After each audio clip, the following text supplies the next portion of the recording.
So all of which brings us to our final thoughts from the weekend, starting with Tom. Yeah, I just touched briefly on the three games. I think, because it was Six Nations weekend, I think starting on our own game, look, I think it shouldn't be underestimated. We nilled Italy, which was first time since February 1987 against England, I read, since we nilled somebody in the Six Nations. And I think looking at the stats, I think Italy had only one entry into our 22 in the whole game for all of like 17 seconds or something. And that was off an infringement we gave at the start of the game where so uh that's highly unusual for that to happen. I think that's how good the defense was and maybe how poor Italy was as well.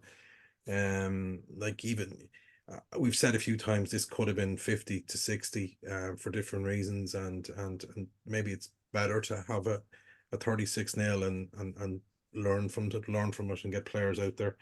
Like we 12 line breaks to their one, and defenders beaten. Looking at some of the stats here, 33, over 600 meters run, and the territory in the second half with sort of 74%.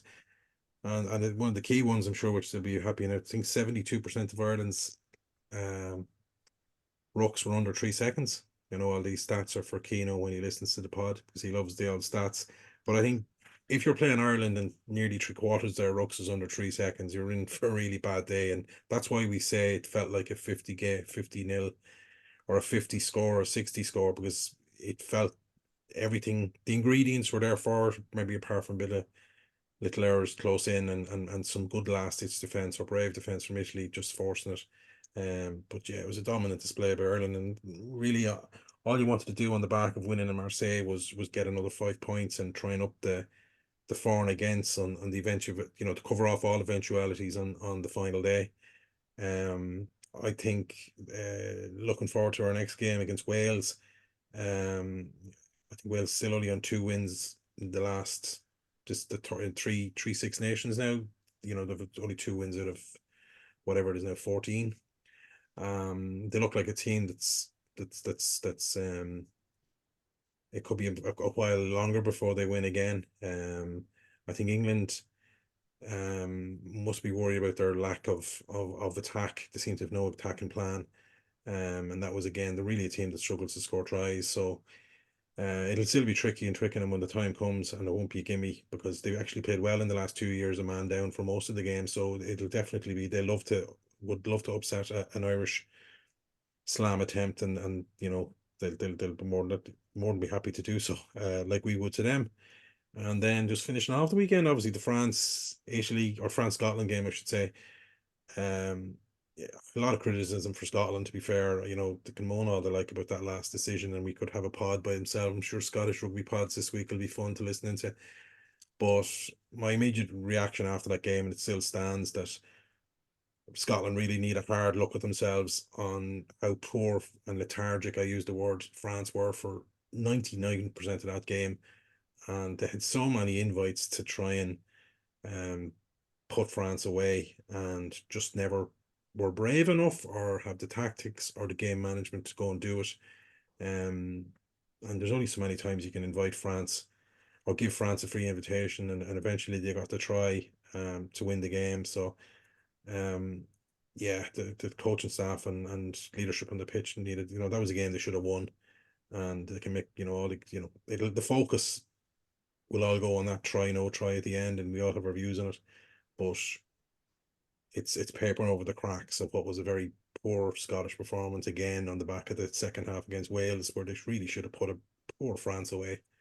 But look, it was a mixed bag of a weekend rugby wise. You'd never be disappointed with the Six Nations weekend, but especially when your own team wins 36-0. But I'd be hoping that the next 3 weekends is better than this weekend's, because for different reasons there was poor quality. Good luck. We the three of us and people listening would look at any sort of rugby game and try and get enjoyment out of it. So it's hard to be overcritical, you know what I mean? It's still having a few pints and watch rugby, so I'm not going to complain that much. Absolutely. Jay?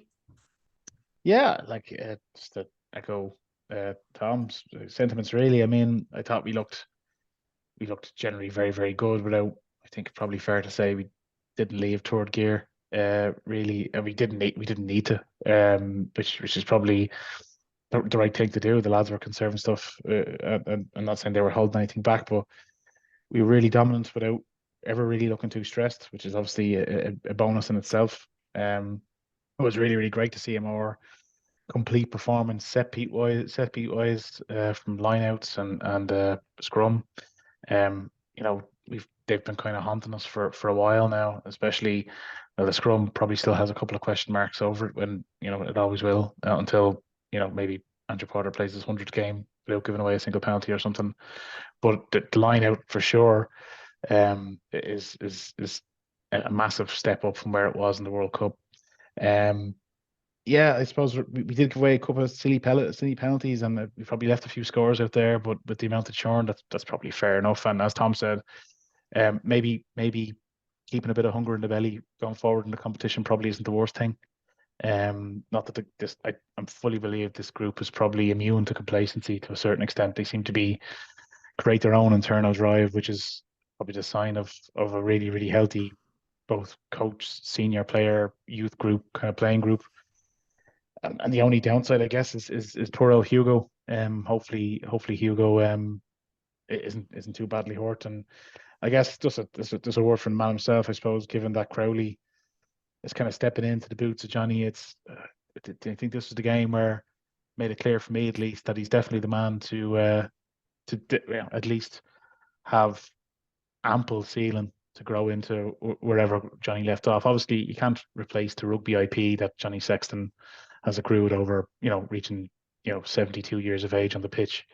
But Jack Crowley certainly seems to have all the natural ability, all the nous and the drive that may put Johnny Sexton where he was at the end of his career.